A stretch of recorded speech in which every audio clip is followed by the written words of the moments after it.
so smelly. I'm embarrassed. Yeah, I mean, it's not always like that. I don't always do that. All right, you ready? Mm-hmm. That's the camera. That's not. Oh. And then the podcast is just waiting around. Hey, everybody. Doug and John in the morning. Yeah, it's starting to turn into a bit of a morning show vibe, John. Yeah. Well, you've got this new sexy mic from you. I really appreciate that, Doug. It looks good on you. Mm-hmm. It looks good. People that watch these Facebook feeds, like if they're actually paying attention to the microphones that we're using, you're my favorite people in the world. Yes. They do that because that's super awesome. I would do that. I actually do that. Can you write this off? Is that good for that? Yeah, I can write it off if I was someone who paid taxes, I would totally write that off. There's no doubt about it. I would be a tax write-off. So John and I are going to talk about a lot of things on Thursdays here on the podcast live stream. If you're watching on the live stream and you don't yet know about Now We're Talking with Doug Pagitt podcast, this is where you can get the audio version of that at dougpagitt.com. Click on the podcast link and subscribe. I think it will do you good, frankly. I think it would just be... it have to be like adding fiber to your diet or, I think it'd keep a person going through the day if you were to subscribe to that podcast. And it would do me good, too. It'll do you good. So, John, give the good people a little vision of what we're doing with this news stuff. What are we up to here? Well, I thought it would be a great idea. There's a lot of attention to the news and what's going on in the world. People seem to be much more aware of these things lately. I think mainly due to what's happening in the American political climate. So I thought it would be great to just spend just a little time, a short amount of time, half hour or something like that, of us just going over the news of the week, things that we find interesting, headlines, world news, stuff happening in the States, maybe some things about sports that if you want to talk about, pop culture, and religion, if that something happens to be coming up. So that we would just talk and riff on these different events that are happening. Yeah, just be people's morning friends. Yes, sitting around having a conversation, and as happens with good conversations with friends, it's life changing. Mm-hmm. You just, I mean, how many times have you been in a conversation with a friend, and at the end of it, you thought, "Man, my life is more rich because of that." That happens a lot. And really? Yes, happens a lot. Is that how dry and crusty your life is? Is that you? That's the only moisture you get is from other people's. Yes. Really? It happens to me a lot, and I'm imagining a lot of people are watching. It happens to them. So what they really should do is put down their phone or shut their computer and call a friend and go have one of those conversations. That's right. But if those people are not available, we're glad to have you running along with us. Yeah, begin your day with these friendly voices. We'll take it in a minute. Companion unobtrusive. That's a Rush lyric. Yeah, reference. Are you done there? I'm done. I have to. You're like texting your sister or something like that. You got like a dinner for her and her husband Buafu or whatever his name is. as a what's his name? Just Nato. He's one of the finest men to ever walk the earth. He really is. The Greater Things products and projects, podcasts, live streams, and all are produced by a sophisticated team of three. Me, myself, and I. Oh, right. So, like at the end of some podcasts and live streams, they'll say, and the podcast, brought to you with the help of, and then they rattle off the names of 30 highly paid employees. Sure. Yeah. I've thought about doing one of those at the end, like Doug and John in the morning, brought to you by Doug and John. Produced by Doug and John. And a couple of things research assistance from Doug and John. And audio technical help from Doug and John. So I have to go into Facebook and change the privacy settings for the live feed so that people can share it around the internet, including to share it on your profile. So that's what I was doing.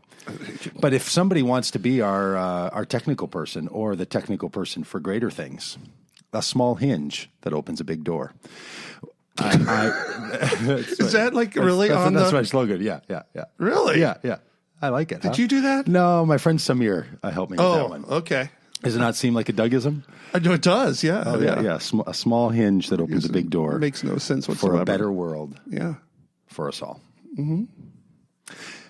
if you'd like to be that person for greater things, let me know. I'd be glad to outsource the, hey, could you change the privacy settings and share money this, available. and share this across the internet? All right, John, what's happening in the news? Because the only news I know of these days, Donald J. Trump. Well, I noticed, Doug, you have no notes. So is this just all like going to be extemporaneous?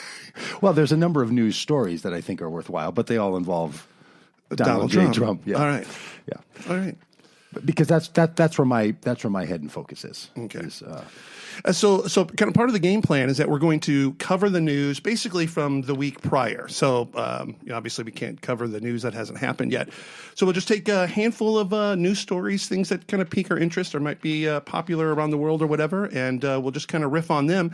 And the one that I want to begin with is that the British monarchy welcomed a new heir last week. Yeah. Making the as of yet unnamed child the fifth in line to be the king behind the Prince Charles, Prince William, Prince George, Princess Charlotte, and Prince Harry. The new heir pushes Prince Andrew to sixth place, which might seem like a bummer. You can get pushed lower in the succession line. Well, yeah, with the birth of a baby. Well, yeah, that's because Andrew is Charles's brother, and it's the firstborn that the crown passes to, and then the children of the firstborn. Oh, good grief. So if Andrew and Diana just had daughters or had no children at all, after Prince Charles would pass, Andrew would get it. But he won't get it. He's sixth in line for it. And it might seem like a bummer for him, but it's actually a good thing because now he no longer has to go to the queen to ask for marriage. When you're number from 1 through 5, you have to get permission from the queen. Number 6, he could just whore out with whoever he wants to. Did Prince Charles get the queen's write-off on Diana? I thought that was always the thing, is that he was stepping outside the typically accepted crowd. No, just the opposite. His true love, Camilla Parker Bowles, was who he wanted to be queen, but she was not a virgin. So they had to find someone else to fulfill that role, and that's how I don't know how they do it, but they found Diana. What are you talking about? Are you saying that in the monarchy, the monarchy picked Diana? Yes. Well, I mean, maybe she was on the short list. Wow. Yeah. I totally misheard that then. I thought that he was like this, I'm going to be a different kind of king. I'm not going to play by these rules. I'm going to get somebody else. No. It was like, no, you can't. This woman, Camilla Parker Bowles, I think she was previously married as well. So they were like childhood sweethearts. Then things happened or whatever. Or he went on to do Prince stuff. She got married and then divorced, or he died, or something like that. But she is soiled and cannot. Her womb is no longer fit to birth a king. Birth a king. I mean, there's that religious storyline again, right? Like you have to have the virgin be the womb of the queen, of the king. There's a lot of shades of that sort of stuff that in this whole monarchy thing. And I've some friends that live in London, and I've asked them about this. We walked by the palace, and they said, "Hey, look, we only keep this thing going because it's really good drama. It's good for the world. Like you need to have a little storyline that kind of runs, that we don't take any of this stuff seriously." But then you hear that maybe a guy can't actually marry the person that he loves. Oh yeah. Or that somebody has to check in with the queen, and that just there's real damage to this little charade that they're keeping up with this monarch. I mean, not that I feel bad for the sons of princes and so on, but that's a whole different line. I had no idea. Well, there is a little a progressive spin to it. In 2013, the Queen put forth, and it was passed in 2015, that the lineage, the heirage, does not have to pass through the males anymore. So when it's a classic Queen thing to do. Yep. When Kate and William had their first child, George, okay, and then they had the second child, which was Charlotte, which they call an heir and a spare. And so, which is kind of like, they're like, they're like, it's like second string, they want to make sure they have a QB in case, the other guy, blows out his knee or something. And, but so they passed it. So before 2013, actually 2015, let's say, something would happen to Prince George, then it would have gone to Prince Harry, William's brother, or to the now unnamed male baby. Now we should be clear. You are running down this lineage, line, and history right out of your head. You're not looking at you know this. Yeah. That's the question of the day. Why do you know this?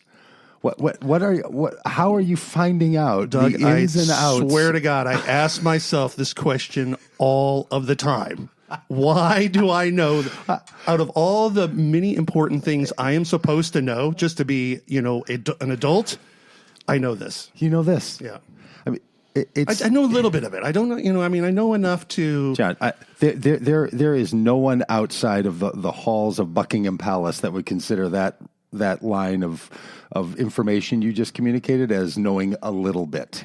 Only those people would say, this man knows nothing. Oh, there's Anglophiles out there right now who are like, this guy obviously does not, he read a Wikipedia page and does not know anything. Yeah, well, that's some But deep everything memory. I've told you is the truth so far. All right, so there's a new one in the line. There's a new one coming. It's here. Like this. Oh, it's here. This week, yeah.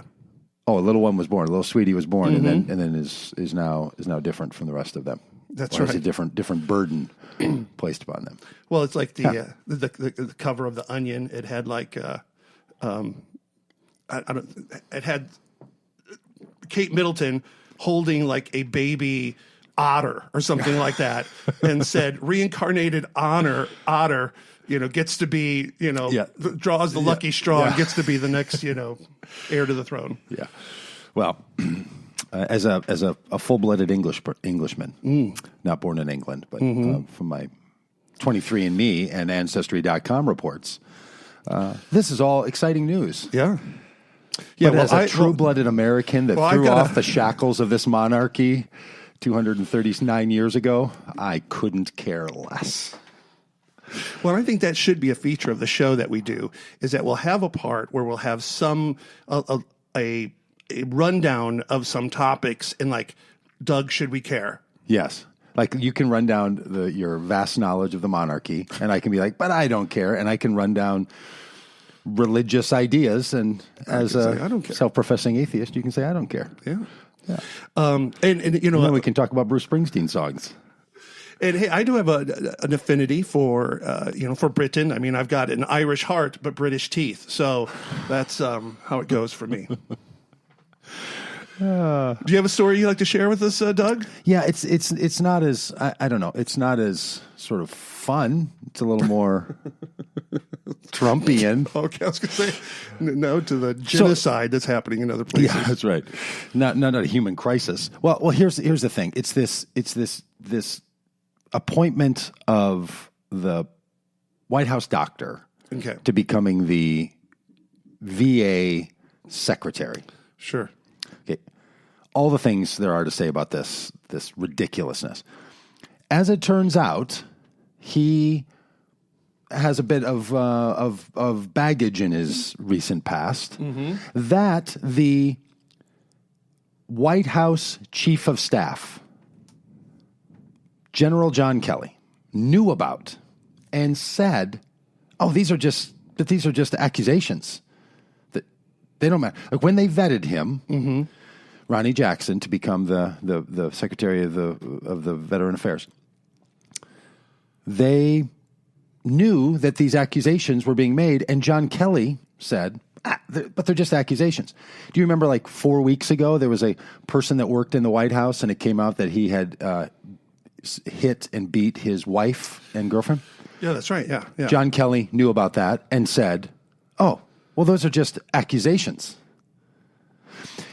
The White House press secretary released a statement today from Ronnie Jackson, who's pulled his nomination by calling, and his statement from the White House press secretary from Ronnie Jackson, for Ronnie Jackson, from his voice, was, this fake news, this constancy of someone makes an allegation, or in this case, 23 people make an allegation, and they know about it, and then they just literally say, deny, deny, deny, deny. Just say it's not true. And then when it's proven to be true, just say, well, the person who said it is a liar. There is something going on in that, what for me, as a bearer of the truth, right? Somebody who wants to be someone who wants to carry the truth in lots of ways. And look, I'm in an industry that covers up the truth, right? Religion hasn't always been on the side of the truth. Yes, Pastor, tell us about the truth. Yeah. Have the pastor be sure that the pastor and the church people are out there like, we're going to only tell you the truth and nothing but the truth. So help us God, right? Like there's a lot of shade and there's a lot of image, but this whole thing almost makes you think, maybe a monarchy makes a whole lot more sense, right? Because you can't. Our way of approaching the world has to be that there's something for which we can all commonly join and come around. And when the president and the White House is just so, look, there might be things that people have said about Donald J. Trump, president of these United States, that is not true. That's greatly possible, for sure, no doubt about it. Sure, could have happened. For sure. People have said things that are not true about Donald Trump. I know that to be true. Everything that doesn't go your way cannot possibly be liars, schemers, and fakers. It can't possibly be. And I just think it's the biggest news story is the full-on conspiracy theory modality of this White House to say that some things are true that are not, and things that are obviously factual are fake. I think it's the single news story of the early 21st century. What do you think? Well, I agree. And the thing so when I think back, when I look, I'm a little bit more alert to what's going on in politics now. Very similar to maybe I was a little bit alert to what was going on in the 80s when Clinton was just elected. And I was a right-wing Republican back then. But even then, like when let's say NPR, when they used to always would say President Yes. Clinton. But it was with him they first started saying Clinton. As a way to abbreviate, I'm sure, but it seemed to me as a way to. Well, I mean, I'm sorry, not NPR. Just news in general, and particularly the right-wing people I was listening to, the Rush Limbaugh types, exactly. and others. And so, even as a Republican back then, I was like, "Ooh, I don't." Because you don't want them to do that to you, right? And maybe it's just it's just like semantics, vernacular, and it doesn't really mean anything. But the same idea of like this disavowing of anything that is negative towards you, like you don't want the people who come after you to do that, right? I mean, you're setting a precedent of you saying what what is true and what is not, and you don't want that. If a Democrat comes in, you don't want them practicing that, right. And you will assail that if they do. So it's a kind of double standard that I think is really uncomfortable. Yeah, and I think it's coming. I'm a big Hillary fan. I don't know if you know that, but I was supportive of Hillary Clinton to be the president of these United States. Yeah, you had the kiss on your cheek actually tattooed on your hip. Yeah. So. Her response to Bill Clinton, the accusations against Bill Clinton in 1998, to say there's a vast right-wing conspiracy, was clearly going down the same path. Right? I feel like, and this is how old people talk, but for much of my adult years, we've been on this path. Like, I don't think it didn't start with the Trumps, for sure. There were 9/11 conspiracy theorists all around that were pitching that stuff in 2001, right? And there were people in the 90s, and there were actually people back when Kennedy was assassinated. So that this kind of like fake news, all this, no one can be trusted, the X-Files kind of approach to life and things, right? Right. But we're at a whole new level now. It is denial of the most benign things, Like just the simple. So this is the decorum that you're getting after, I think, which is when you set aside those norms, we're just off into total and complete la la land. And I guess I just, have this naive idea, of, I guess a little bit of American exceptionalism, where like, hey, we're supposed to be better than that. Our president is supposed to be, an example of how other world leaders are supposed to behave. And, or our country is supposed to be a model that you should be able to replicate other places. And, it just is so like, blowhardy, like dumb jock kind of, Yes. Yeah, that's the part that it doesn't even feel sophisticated. It just feels like every set of accusations that comes out. And here's the sad part about men acting badly, right? So the number of people in Donald Trump's orbit and circle, from Michael Flynn to his campaign managers to his staff to his nominees, lawyers. It is a series of men who have behaved so badly in so many ways that are articulated by many people. And if it's just an accusation, you don't have to deal with it. And that's not coming from Donald J. Trump, the president of the United States. That's coming from John Kelly, the chief of staff, who everybody thought, if you're in this world, he's a general. He's an important guy. He's gonna really straighten this thing out. He's the guy that got on there and said that a congresswoman was lying about him. Yeah. Like, it is so unreal. And I know that there's this movement, and anybody who's willing to listen to this and is already in the, well, this is why I don't follow politics thing, and because all politicians are corrupt. Not to this level. Like, I think we've now come to an extreme, well past the vast right-wing conspiracy, into just a precipice that if we don't pull back from it as a population, and I think November 2018 and then November 2020 will be the time when the country says we buy it or not. If Donald Trump is not removed from office by vote of the population, or God forbid that he's done enough to be impeached, which I think would be really bad for the country, really bad. I mean, I would never want a president to be impeached. If a president does something so against the law that they have committed high crimes or misdemeanors, which is a little scary for any kid that's ever been pulled over by the cops and their friends are like, it's just underage drinking, it's just a misdemeanor. But high crimes or misdemeanors, that would be really bad for the country, right? If the president does something that Congress determines to be a high crime or a misdemeanor, that's what. Now, can I riff for one more second? Mm-hmm. This whole business about pushing for impeachment or not, here's how I'm thinking about that. Wait to see what the president's done. If he did something that should be impeached, then you impeach him. If he didn't, then you don't. Now, I think he's already done enough, but that's not my call. My role in the system is not enough. If it's determined, nope, it's not enough for impeachment by Congress, then you don't impeach him. But people are literally saying now, oh, I'm not for impeaching the president, or I am for impeaching the president. How could you possibly know at this point without seeing the information that you need to have? So we're in a place where I think all of us are really lost, because this sense of no one knows what's true, and if you know that something's true, literally deny it.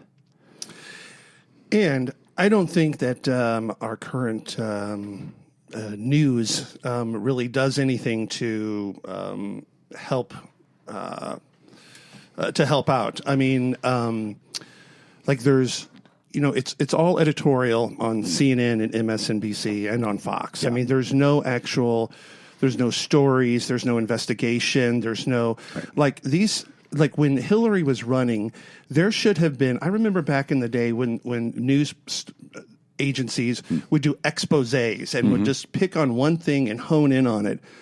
During the whole Hillary email thing, there should have been like, what is really going on here, instead of relying upon, what the accusers were saying and then how the accused were responding, and they were just commenting on that, other than like, what is a legitimate breakdown of what's happening? And I think it's all editorial. So in a way, I could see Trump going like, well, these people aren't going to ever speak anything good for me, so let's just deny everything. Got a science story. Okay. I've got a couple. You do? I do. Did you see this one? Here's the headline. Ancient fossil footprints show humans may have hunted giant sloths in New Mexico. Really? Yeah. Scientists now believe that humans stalked and then confronted giant ground sloths thousands of years ago in New Mexico. Giant ground sloths. Okay, first of all, that's frightening. Yes. Have you ever seen a sloth's talons or whatever? I've seen a sloth, but never a giant sloth. And like,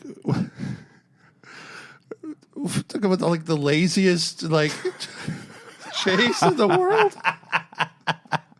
So you're suggesting that a sloth is a slow animal. A giant sloth is probably even slower. I'm not suggesting Mexicans are slow. New Mexicans. Oh, okay. Well, maybe then. Well, our current New Mexico. Back then, it was the land of the indigenous peoples. Right. So, well, hey, good on them.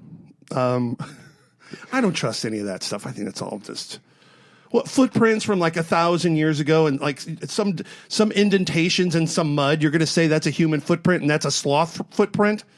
Yeah, science is real.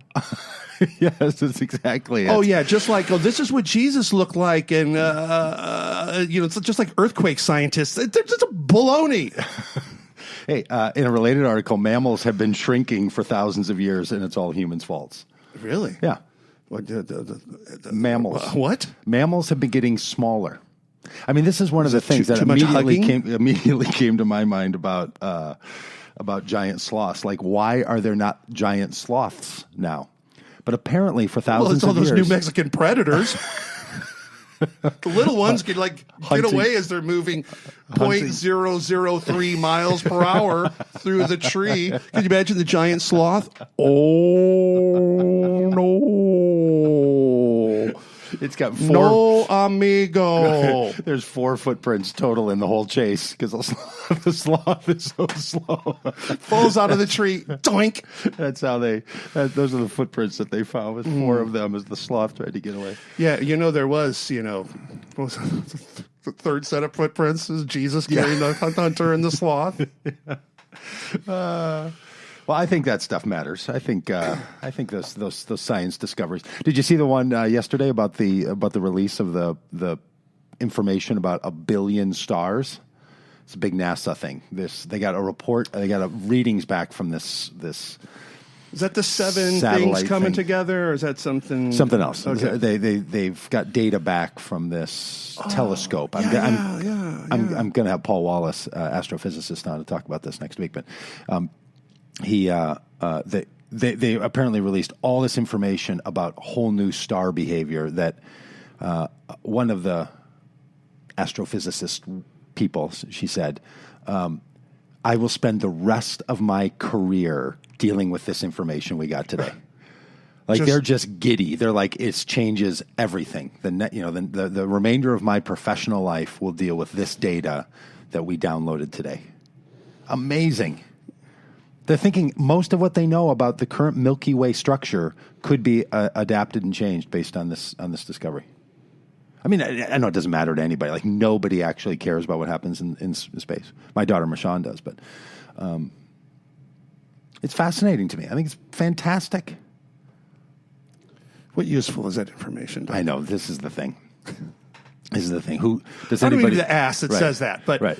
When somebody's just like pulling into the gas station to get some gas, and they're just going to have to put their car. They're like, do I care that there is any level of this? I just don't want to have to punch my code in. For that scientist, can we do 50% of the time? She could just go nuts on the star stuff. The other 50%, cancer research.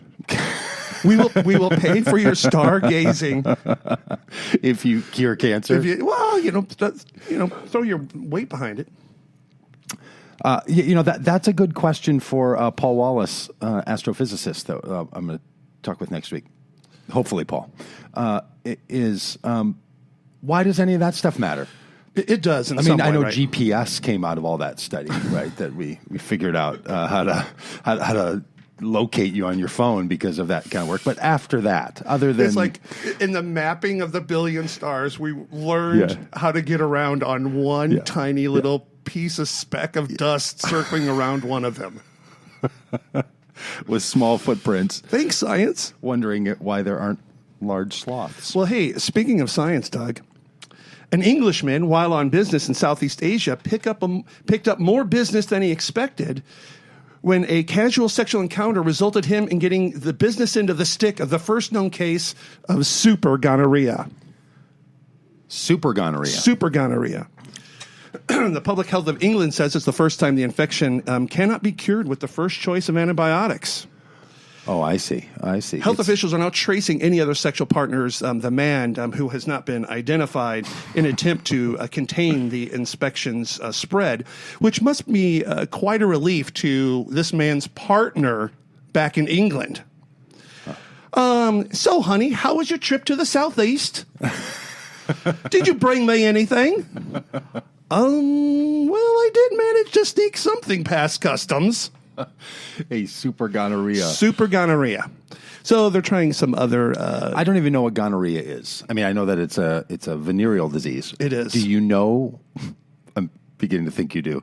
Do you know what gonorrhea... Like, what is gonorrhea? Is it a virus? Is it... Well, if it's treated with antibiotics, it must be a virus. No, that's just the opposite. Just the opposite. Mm-hmm. It's not a virus. It is a virus. You can't treat viruses, really.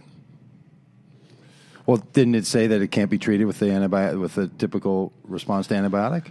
Well, that doesn't make it not a bacteria because we don't have a response to it. Oh. But it's a bacterial infection that has like a very specific Latin name. Oh, I see. Mm-hmm. I see. And it's only a genitalia thing, or does it spread to other parts of your body? Or you could get it orally as well, or transmit it orally, or through areas in your swimsuit covers.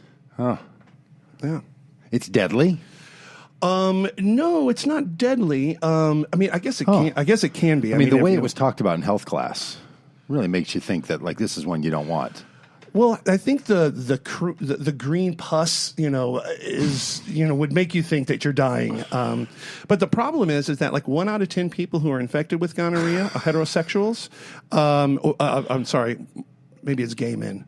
Anyway, there's one statistic: 1 out of 10 you don't know that you have it, and almost 3/4 of all women who have gonorrhea don't know that they have it at the time. Like they carry the bacteria, but they're not being negatively affected by it at the time. Initially, I think there is after. For some people, you get it flares up. You're like, oh my gosh. Some people, it lies more dormant and maybe surface later as a bigger problem. Super gonorrhea, Doug. Should we care? Yeah, I think we should. Yeah. I mean, I think, just take care of yourself, Right. It seems like whether it's super gonorrhea or just normal gonorrhea. So now when you say that, you're like, should we care? Why are we talking about it now, John? Right. Why did you choose that useless... I'm full of useless commentary. You have something else, Doug? I do. But hang on, I can't find it now. It was this story that I told you about belief in God. What I mentioned over oatmeal. I'm trying to find this.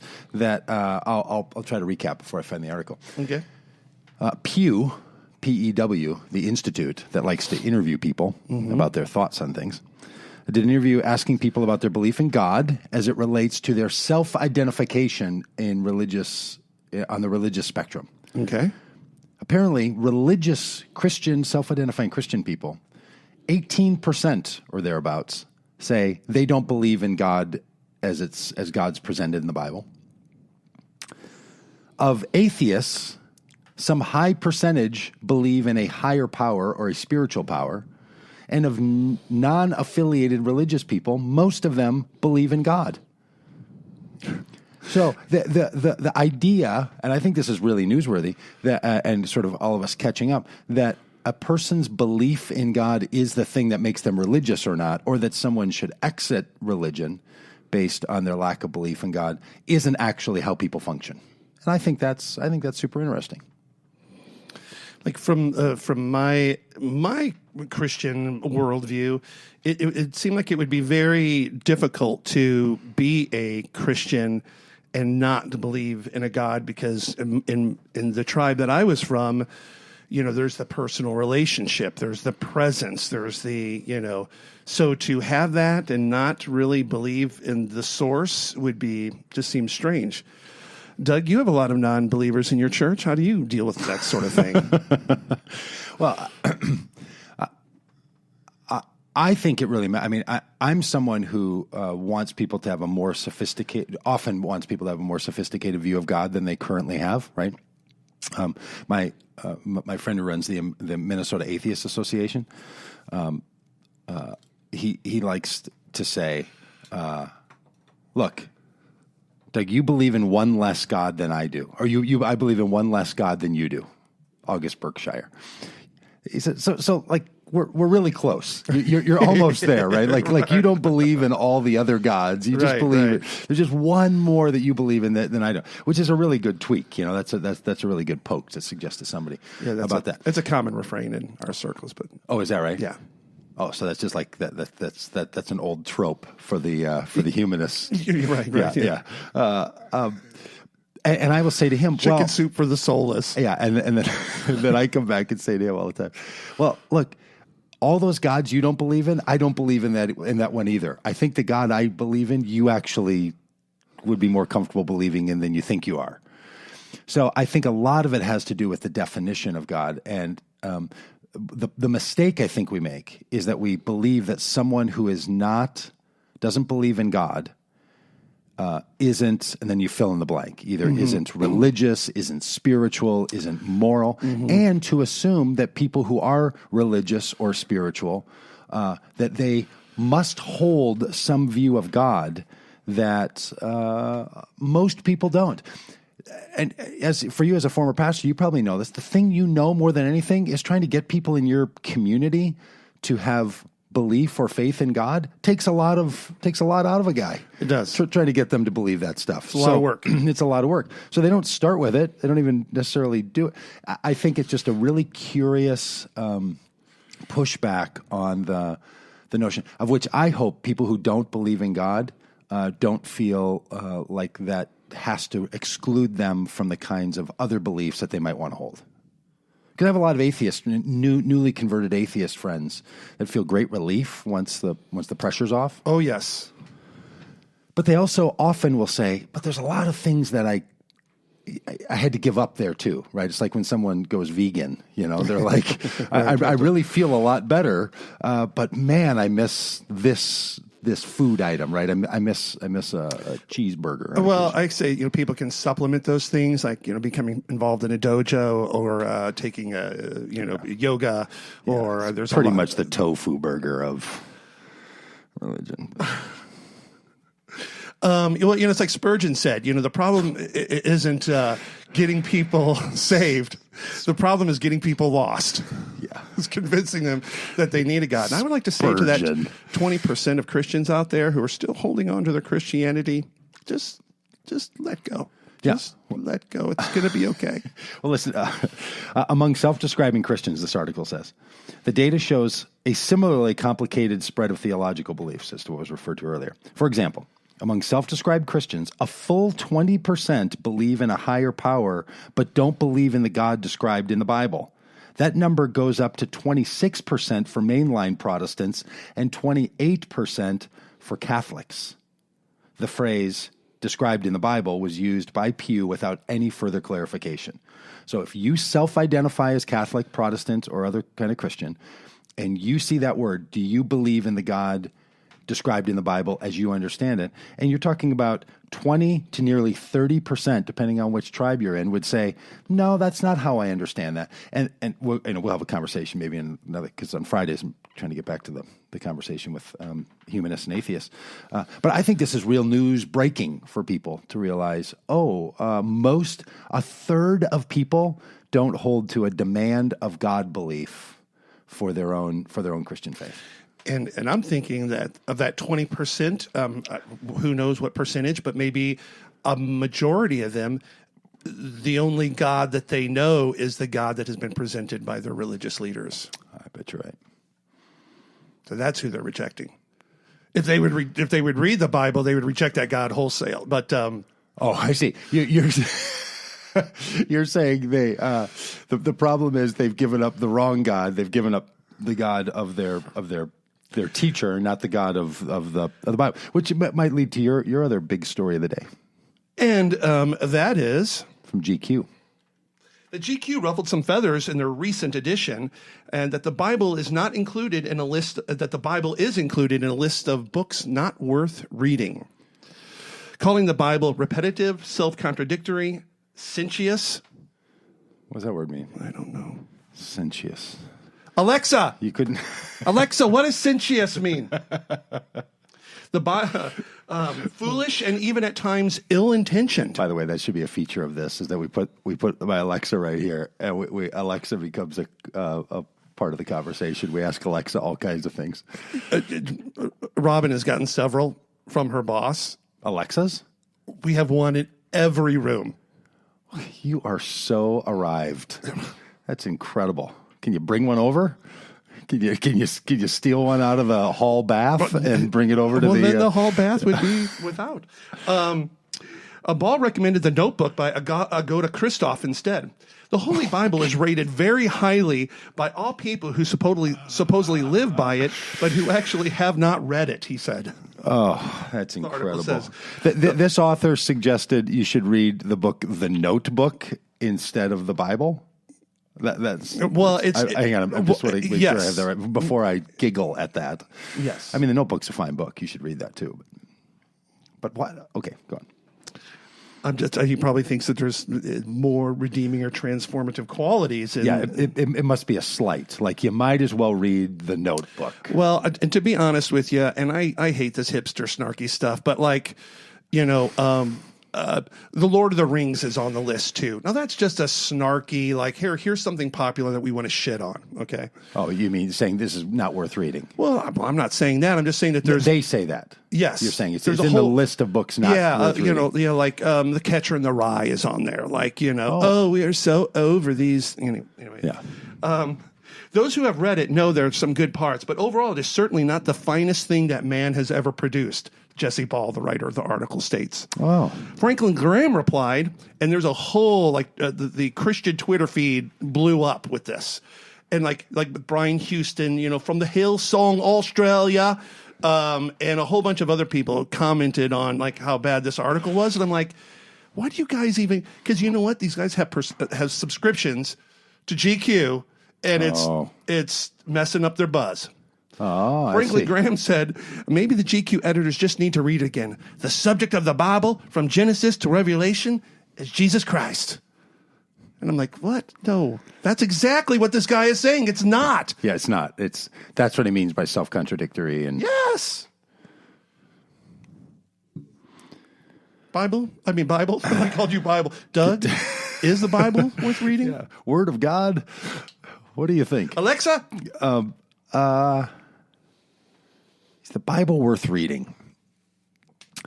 I did a 5... Or is it worth not reading? Yeah. So I did a 5-week series on engaging the Bible in healthy ways as adults that people can find in the podcast stream. I think there were a couple of helpful moments in it. Like, they're probably 5 sessions. They're half an hour long presentations. So of that 2.5 hours, there's a couple of moments in there that are worth engaging in. That's like going to a conference and going, hey, the first session is worth it. Yeah. You want to skip the second because it's, Totally. Yeah. Yeah. Well, it's like when you describe a new TV show that you're watching. You're like, hey, there were a couple episodes. Hang on through those. Like, they kind of lost their way. American Horror Story. You should start with Hotel and then go back to the beginning. It'll be a much better experience for you. This is what I mean. So there's a couple of minutes in there. I don't think the Bible's worth reading if what you're doing is saying, I want to put it in the category of a single book as a piece of literature. First of all, it's a collection of books. It's not one. Mm-hmm. So, yes, the idea that it's contradictory, I mean, not to be too dismissive of this, is the point of the collection. Right? So the idea that it's not supposed to be contradictory is a misunderstanding of how this collection of books was put together. It's supposed to be multivocal and multi-perspectival. Are you wearing contact lenses right now? No. Okay. Am I alive? Are my eyes sparkling? Well, yeah, I just see like a little ring around your eye. Yeah. Oh, really? Yeah. Did you get so bored with my Bible commentary that you're like, I'm sorry. What can I pay attention please, to right now? Please go on. So anyway, I would say yes. No, it's not worth reading as a book, for sure. I would agree with that. Is it worth engaging with as a piece of historically understood contribution to religious systems and ways of life? Maybe. I make a bit of an argument that Christianity, specifically, the following of that way of life rooted out of Jesus, sort of thing, didn't need a Bible at all. In fact, I think it's one of the big mistakes that the church made in the 300s was to create a category of canonized Bibles, scriptures, that were going to rival what they saw in other faith traditions. I think that the story of Christianity didn't want, need, demand, probably even lean the other way to saying the Spirit of God is what's alive and the communities that are forming, and they use a series of what we now call assets to organize their lives. The creation of this as a standalone set of scriptures from which we extract our edicts of how we're to behave, that violates the very notion of what I think Jesus was advocating for in the first place. Having said all that, it does exist. It is around, but I think we were not supposed to do with it what many people, like from that quote, Franklin Graham, and many other things I've heard from Franklin Graham, want you to do with the Bible, which is to turn it into a univocal, singular expression telling one story from beginning to end. So they both approach the Bible from the same vantage point, that that's what it is. Right. And one says it's worthwhile and one says it's not. Someone like me would approach it and say, that's not really what it is. I think it's not worthwhile to read it like that. I think it is worthwhile to engage with it as a community member of faith over a 2,000-year recorded history period of time, from the Jewish scriptures into the Christian scriptures. Yeah, I wouldn't think it would be a bad idea if if everybody had some sort of brief course on what the Bible is, just so long as they also have another brief course on ethics simultaneously. Yeah, and that would be fine. If you could read the Bible in parallel with some things about ethics, kind of helps you to understand things a little bit better, I think. You mean life, or it helps you understand the Bible better? Well, it helps you to understand life. I mean, yeah. I think once you, the problem isn't the Bible, okay? The problem is what we've done with it, and it's fuel for this evangelistic, or this cultural evangelistic engine, and so now any approach to that book, it must fit into that category of sure. That you have to understand it as part of being this inspired thing that creates change in yeah. people. Yeah. Whereas, like you said, it's a collection of writings, and people, it's difficult to examine it, I think, outside of that. This is what its purpose is. This is the truth. When you break away from that, then it becomes something different and maybe something better. Yeah, unless, I mean, I'm a big fan of the Bible. I spend a lot of time in it. I write about it. I like the stories in it. I usually, but it is not necessary. I follow this writer who has, actually some of his writings made it into the collection. He often goes by the name the Apostle Paul. Oh. And his take is that all that scripture stuff, he's referring, I think, to things before his own writing, is profitable for correction, for teaching and training. It's useful. It's good. It's helpful. He doesn't say it's a demand.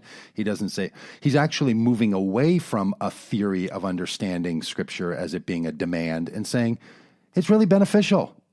Use it in such a way. Like it can help you with stuff. Like if you just let it be itself and not make it sit under the demands that so many people wanted to have. But I think you're right, because people don't just do this with the Bible. They do this with all kinds of things that puts a demand on people. And religious Christians in North America in the 20th and 21st century have been the greatest advocates for a view of the Bible that is demanding, commanding, and unchangeable and enforced and necessary. And no decent student of the Bible would say that. Now that's a little slighty on the people who say that, but I think they're not. I really do think that they're not very astute students of the Bible, because it doesn't. Anyway, there's so many things about it. In fact, 5-session are available over here on the podcast. For Did I mention there's a podcast for for you your that you Patreon? Tuck in your love gift. Yeah, well, you should be a Patreon. And my final story. Yep, final story. And it's a kind of a nonsense story, but police were sent to investigate a powerful stench emanating from a 2-story home in Tuleria, Madagascar. Mm-hmm. They were surprised to discover the home was filled to the brim with nearly 11,000 tortoises. Tortoises. I saw this story. It made me sick while I was reading it. There were tortoises in the kitchen, in the bathrooms. Every room in the house was filled with them, said a local witness with an unpronounceable name. Seriously, I couldn't even type it. Yeah. The smell of feces and urine that was emanating from the house was likely exacerbated by the 180 dead tortoises found at the bottom of the pile. A further 574 died from dehydration or infection after they were rescued and taken to a shelter. Authorities arrested 3 of the poachers at the house, 2 of them who were busy trying to bury dead tortoises when law enforcement officials arrived. Called radiated tortoises because they have beautiful shells with unique like sunburst yellow patterns on the back of them. Beautiful animals. Yeah. Unfortunately, this makes these radiated tortoises highly sought after and valuable targets for poachers and smugglers who collect them for the pet trade and for their livers. Tortoise livers. Which is used in Chinese medicine. A tortoise liver is the size of your thumb. Huh. I have a friend who raises tortoises. Or is it tortoise? I don't know. He raises, and they are spectacular animals. Oh. Terrapin. They are, is that right? Isn't that a fish? They are spectacular animals, and they live a really long time. I was saddened, but part of the catch to the story was the stench in the house, which is what caused me to read it, because those are the clickbait stories. Attracted to stingy house stories, yeah, and assuming there's some kind of a hoarder. I didn't know it was a torta hoarder. Hashtag torta hoarder. Mm-hmm. But it's really sad. These are spectacular animals that have survived so much. Well, in the effort to gather 10,000, that number seemed absolutely impossible. That, I don't know how much tortoise are worth, but that had to be a serious value if you've got 10,000. Tortoise. The police noted that due to the amount and the operation, which like just stuffing a house full of tortoises doesn't seem much like an operation, that there has to be a big boss. Oh, for sure. There's a big boss somewhere. There's a big boss somewhere who is, I used to have a turtle. It lived in our basement. It was a little box turtle. Little box turtle. And we, I would sometimes set food out for it. The thing would disappear for months at a time. And you just think, it just was in a corner. And then suddenly it would just appear like a month later. Huh. Well, there it is.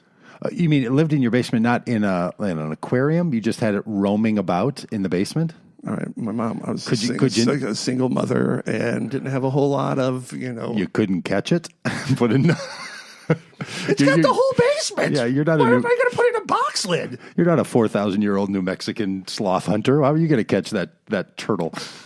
And I've come to learn that tortoises are different than turtles. Oh yeah, I don't know why. I don't know which. I mean, I think maybe they could fit in some same categories, but there's something that's significantly different about them. And tortoises can live like 30 years, 50 years, 100 years. They think. Like there's tortoises that they don't know how old they are because the people who started them are dead. Yeah, and so are their kids. Like they're all dead, and there's that tortoise just Like, sitting there. I don't know. Dad's had it for years. Yeah, yeah. We used to ride it around when we were kids. Yeah, it's kind of a, I don't know, that's almost a animal abuse, sickening kind of story, you know. These beautiful animals. It's not like they're going to be like screaming or anything like that. They're just these. I mean, these animals that require us to care for them if we're around them. Yeah. Yeah, and maybe they're breeding them too. I don't know. This friend of mine that raises them. I've been in the yard and watched them. I don't think there's a mating season. They're often in mating season, and these tortoises, they're good to go all the time. These tortoises can move extremely fast when either motivated as the male or trying to get away as the female. Oh,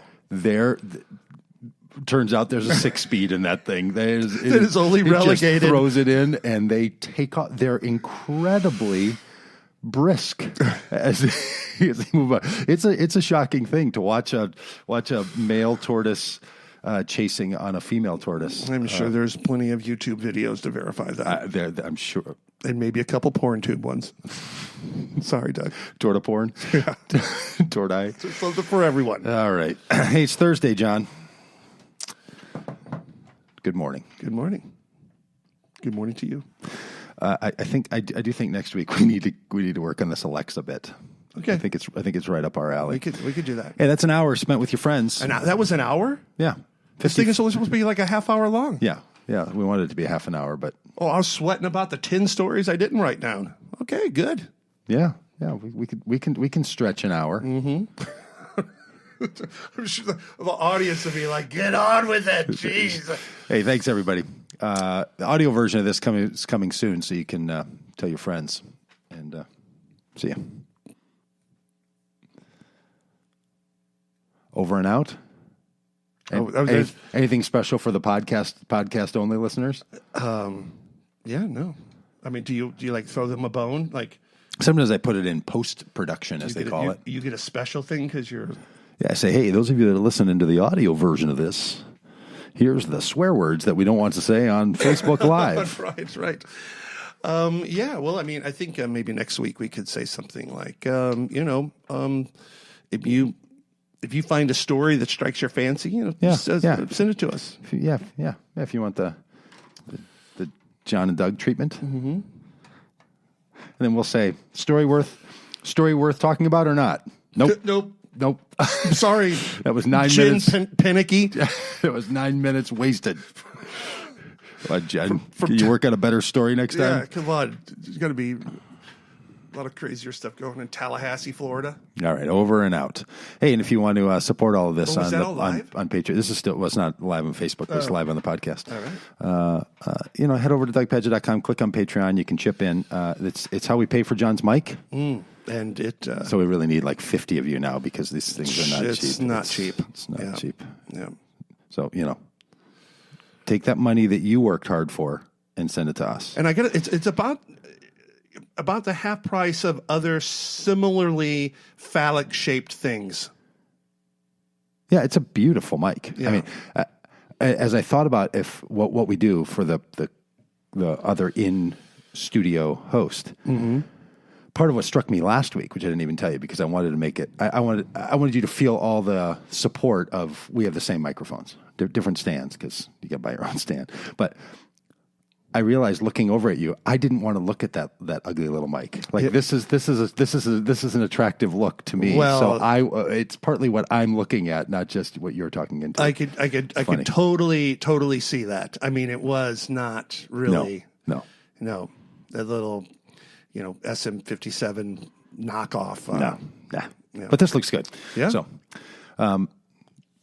thanks for listening, everybody. See you later. Now we're talking with Doug Pagitt, John and Doug in the morning. Or Doug and John in the morning. John and Doug in the morning? Doug and John in the morning?